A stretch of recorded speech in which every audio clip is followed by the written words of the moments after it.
তিনি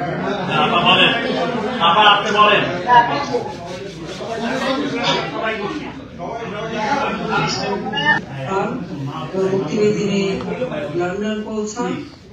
সেখানে British prime minister mister Heath তাকে জাতির পিতা বঙ্গবন্ধু শেখ মুজিবুর রহমানকে স্বাগত জানান এবং সেখানে প্রেস কনফারেন্স করেন, আমাদের প্রবাসী বাঙালিদের সাথে সাক্ষাৎ করেন, সবার প্রতি কৃতজ্ঞতা জানান এবং আসার পথে তিনি দিল্লিতে ব্রিটিশ রয়্যাল এয়ারলাইন্স একটি প্লেন বঙ্গবন্ধু শেখ মুজিবুর রহমানকে দেওয়া হয় স্বদেশ প্রত্যাবর্তনের জন্য এবং সেই প্লেনে করে তিনি আসেন এবং দিল্লিতে তিনি যাত্রা বিরতি করেন এবং ভারতের মাননীয় তৎকালীন প্রধানমন্ত্রী এবং মহামান্য রাষ্ট্রপতি দুজনেই এয়ারপোর্টে বঙ্গবন্ধু শেখ মুজিবুর রহমানকে স্বাগত জানান এবং 10ই জানুয়ারি জাতির পিতা বঙ্গবন্ধু শেখ মুজিবুর রহমান বাংলাদেশে প্রত্যাবর্তন করেন। দীর্ঘ 9 মাস তিনি কারাগারে বন্দী ছিলেন। পাকিস্তানি হানাদার বাহিনী যখন গণহত্যা শুরু করলো তখনই জাতির পিতা বঙ্গবন্ধু শেখ মুজিবুর রহমান স্বাধীনতার ঘোষণা দেন, যে ঘোষণা বিটিআর এখনকার বিজিবি সে সময় এটার নাম ছিল ইপিআর পিলখানা ফাঁড়িতে সুবেদার মেজর শওকত আলী এবং তার সঙ্গে আরো 3 জন সঙ্গী নিয়ে তিনি ওখানে অপেক্ষা করছিলেন যে এই ঘোষণাটা আসার সাথে সাথে, কারণ এটা পরিকল্পিত ছিল, ঘোষণাটা আসার সাথে সাথে ওয়ারলেস এর মাধ্যমে বাংলাদেশে পৌঁছে দেওয়া হবে। আর অপরদিকে বলদা গার্ডেনে সেখানে ইঞ্জিনিয়ার নুরুল হক নামে একজন ছিলেন, তিনি একটা ছোট্ট ট্রান্সফরমার রেডি করে বসেছিলেন যে এই ঘোষণাটার সাথে সাথে যেন ওখান থেকেও প্রচার করে দেওয়া হয়। যা 15 আগস্ট যারা ক্ষমতা এসেছিল কোনো বিষয়ে কোনো উদ্যোগী তারা নেয়নি, লুটেপুটে খেতে এসেছিল, বাংলাদেশকে আবার দরিদ্র রাখতে চেয়েছিল। 25 বছর পর আওয়ামী লীগ সরকার আসার পরেই না বাংলাদেশের অগ্রযাত্রা শুরু। এরপর আবার একটা চক্রান্ত, 2001-এ আমরা আসতে পারলাম না, ভোট বেশি পেয়েছিলাম, আমরা আসতে পারিনি। তারপর অনেক চড়াই উতরাই, আপনাদের মনে আছে, আপনারা আমার পাশে ছিলেন। আমি বিদেশে আমার ছেলের বউ অসুস্থ, মেয়ে অন্তঃসত্ত্বা, তার ছেলের বউকে দেখতে এসেছিলাম, ছোট বাচ্চা। সেই সময় আমাকে দেশে ফিরতে দেবেন, আমার বিরুদ্ধে হত্যা মামলা দিল, ওয়ারেন্ট ইস্যু করলো। যখন ওয়ারেন্ট ইস্যু করলো তখন আমি সিদ্ধান্ত নিলাম আমি দেশে ফিরে যাবো। তখন বলে তুমি আসবেন না, আপনি প্রত্যেকটা এয়ারলাইন্সে নিষেধ করে দিল। আমি অনেক কষ্ট করে লন্ডনে চলে আসলাম। তারপর যখন আমি রীতিমতো তখন আন্তর্জাতিক ভাবে আমি জনমত তৈরি করলাম এবং আমি যখন ফিরে আসি আপনারা প্রবাসীরা আমার সাথে এসেছিলেন, আমি আপনাদের প্রতি কৃতজ্ঞতা জানাই, আন্তরিক ধন্যবাদ জানাই, কারণ সেই সময় আপনারা আমাদের পাশে সহযোগিতা করেছেন। অনেকে গ্রেপ্তারও হয়েছিল। আমরা জনগণের জন্য কাজ করি এবং জনগণের কল্যাণে কাজ করি। আজকে ডিজিটাল বাংলাদেশ আমরা করেছি, আজকে বাংলাদেশের আর্থসামাজিক উন্নতি আমরা করতে পেরেছি। প্রত্যেকটা ঘরে ঘরে খাবার, ঘরে ঘরে বিদ্যুৎ, বিনামূল্যে চিকিৎসা, সাক্ষরতার হার তো আমরা 78.8 ভাগে বৃদ্ধি করেছি, মানুষের আয়ুষ্কাল বৃদ্ধি করেছি। কোথায় আমরা কি ক্ষতি করেছি বলে? গুম খুন, কাকে গুম খুন করলাম? যাদের গুম খুন বলা হয় একজন ভারতের থেকে ফেরত আসছিল আর একজন একটা নতুন গামছা নিয়ে ফেরত আসছে, 8 বছর আগে গামছা দিয়ে চোখের পানি হচ্ছে। গুম খুনটা এখন ইউজ করছে আওয়ামী লীগের নামে 15,000 নেতা কর্মীকে তারা আহত করেছে, হত্যা করেছে। নেতা কর্মী শুনে তাদের মা নামাজ পড়া অবস্থায় সেই মায়ের মাথার পায়ে দিয়ে তাকে মেরে ফেলেছে। মা, বাবা, ভাই কাউকে তো ছাড়ছে না।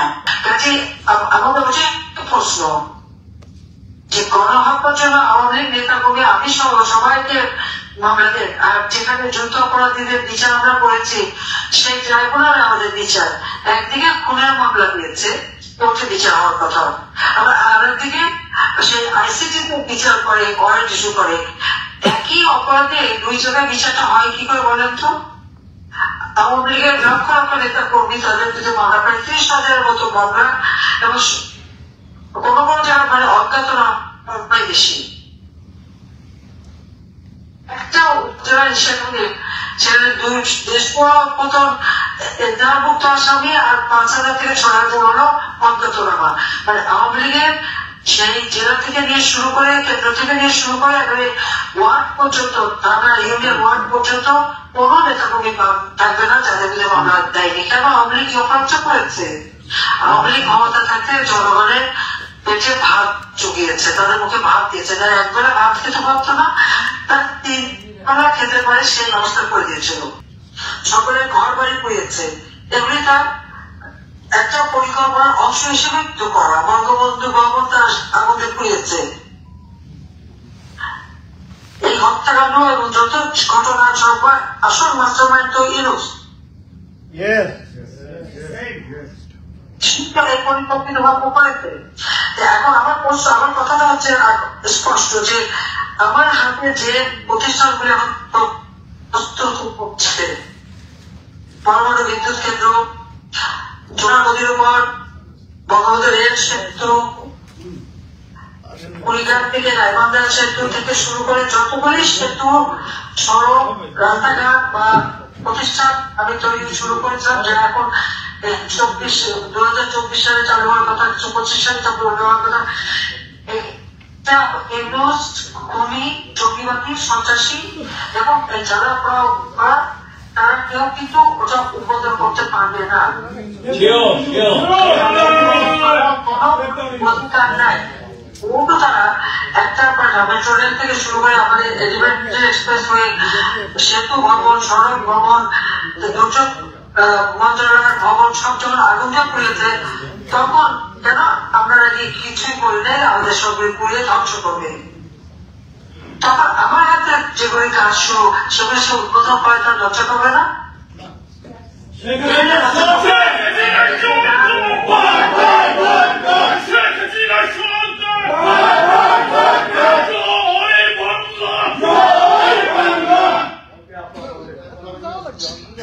আজকে আমাদের নবী করিম সাল্লাল্লাহু আলাইহি ওয়াসাল্লাম সম্পর্কে পর্যন্ত ব্যঙ্গ করে ইউনূস। কত বড় সাহস!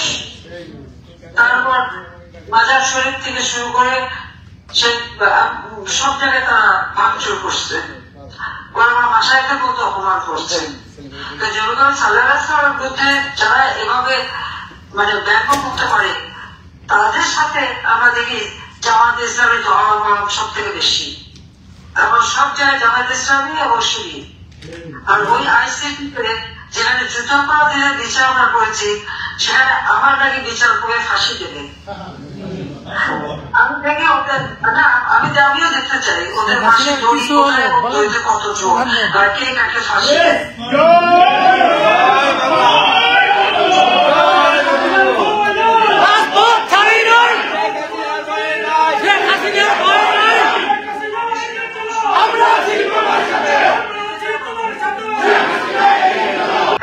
সাধারণ মানুষের ভাবে দাঁড়াতে হবে। আর এই ইউনূসের ক্ষমতায় থাকার কোন অধিকার নাই, এর অবৈধভাবে ক্ষমতা দখল করেছে।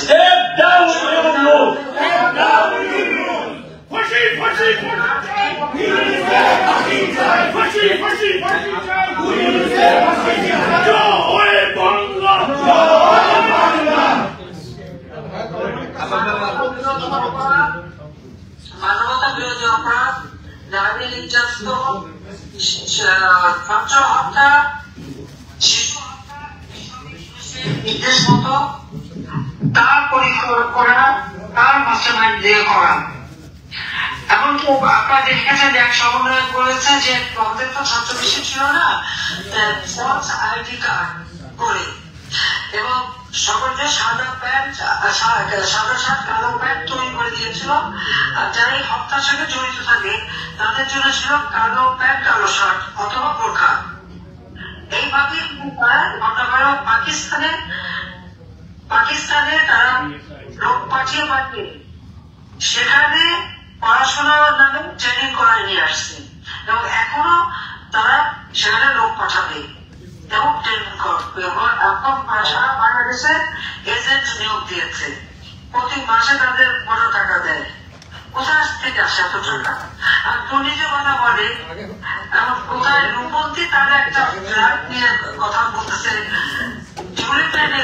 আমার প্রশ্ন ইউনূস যে 9.5 কোটি টাকা দিয়ে গুলশানে ফ্ল্যাট কিনলো, এই টাকা কোথায় পেয়েছে তার হিসাব দিতে হবে তাকে। ইউনূস যে সারা বিশ্বব্যাপী বিভিন্ন দেশে সোশ্যাল বিজনেসের নামে টাকা বিনিয়োগ করেছে, এই টাকা কাদের টাকা? বাংলাদেশ থেকে কত টাকা পাচার করেছে? গ্রামীণ ব্যাংকের কত টাকা পাচার করেছে? যে গ্রামীণ ব্যাংককে আমি 400 কোটি টাকা দিয়েছিলাম 1998 সালে 99 সালে, সেই সময় 400 কোটি টাকা গ্রামীণ ব্যাংকে দিয়ে গ্রামীণ ব্যাংকটাকে আমি বড়বাজারে চালু করতে পারে সেই ব্যবস্থা করেছিলাম।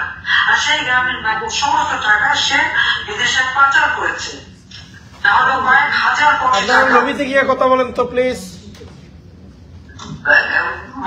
গ্রামীণ ফোনের ব্যবসা আমি তাকে দিয়েছিলাম, বলেছিল মহিলারা এই ফোন ব্যবহার করে অর্থ উপার্জন করবে। মহিলারা কেউ উপার্জন করতে পারেনি, সে নিজেও উপার্জন করেছে এবং এটা অনেক শেয়ার বিক্রি করে খেয়েছে এবং এখানকার টাকা পাচার করেছে। এখনো বিটিআরসি তার কাছে কয়েক হাজার টাকা পায়, সেটাও সে দেয় না। আসলে তো ট্যাক্স নিজেই দেয় না, নিজের ট্যাক্স দেওয়া না আর দেশের মানুষের ট্যাক্স ভ্যাট বসাওয়া, এটা কেমন ধরনের কথা? আর কেন ইউনূসের কাছে আমার প্রশ্ন, কেন বাংলাদেশের প্রবৃদ্ধি 1% নেমে গেল? সেই জবাব বাংলাদেশের জনগণের কাছে দিতে হবে। যেখানে প্রবৃদ্ধি মাত্র 1.8%, ইনফ্লেশন যেখানে 14%, এটা তো জনগণের অবিশ্বাস উঠে যাচ্ছে। এখানে মানুষের কষ্ট হচ্ছে। আমাদের সবসময় চেষ্টা ছিল যে প্রবৃদ্ধি যেন ভালো থাকে, মানুষের মাথা পিছু আয় যেন ভালোভাবে থাকে, সেটা বাদ দিয়ে আজকে সে দেশকে কেন ধ্বংসযজ্ঞ চালালো, এই প্রশ্নটা তাকে করা উচিত এবং আন্তর্জাতিক ভাবে আপনাদের এটা তুলে ধরা দরকার। কেন বিদ্যুৎ উৎপাদন করে গেল? আমি অনেক সময় বক্তব্য রাখলাম, আমার কথা একটাই যে এখন আর বসে থাকার সময় নাই, সকলকেই মানে এক হয়ে কাজ করতে হবে। আমাদের সমস্ত নেতাকর্মী যারা কারাগারে 14 দলের নেতাকর্মী সহ তাদেরকে মুক্তি দিতে হবে এবং মিথ্যা মামলা প্রত্যাহার করতে হবে এবং দেশের দরিদ্র মানুষের খাবার নিরাপত্তা ব্যবস্থা করতে হবে। সমস্ত নিত্য প্রয়োজনীয় জিনিসের দাম কমাতে হবে। মানুষ ঘরে ঘুমাতে পারে না, ডাকাতি হয়, চুরি হয়, অসুবিধার নিরাপত্তা দিতে হবে। রাস্তায় চলতে পারে না, ডাকাতি প্রতিনিয়ত। শান্তিভাবে ঘুমানো, নিরাপদে চলা এবং ব্যবস্থা করতে হবে। তাহলে তখনই যখন এই ইউনূস আর জঙ্গিবাদী সন্ত্রাসীদের নিয়ে যখনই এই ক্ষমতা থেকে হটানো যাবে ইউনূসকে, তখনই এদেশের মানুষের শান্তি আসবে, নিরাপত্তা আসবে, তার আগে আসবে না। এই ব্যাপারে আপনারা সবাই সোচ্চার হবেন এবং একসাথে কাজ করবেন, সেটাই আমরা চাই। এবং ইনশাআল্লাহ আজকে আমাদের এমন অবস্থা আপনারা দেখেছেন যে বিশ্ব ইজতেমার নাটক দিয়ে রক্তাক্ত, এটা একদম এটা মানুষ খুব জানোয়ার, কিন্তু একটা মানুষকে খুব জানোয়ার, যে মানুষের রক্ত আর লাশই দেখতে চাই।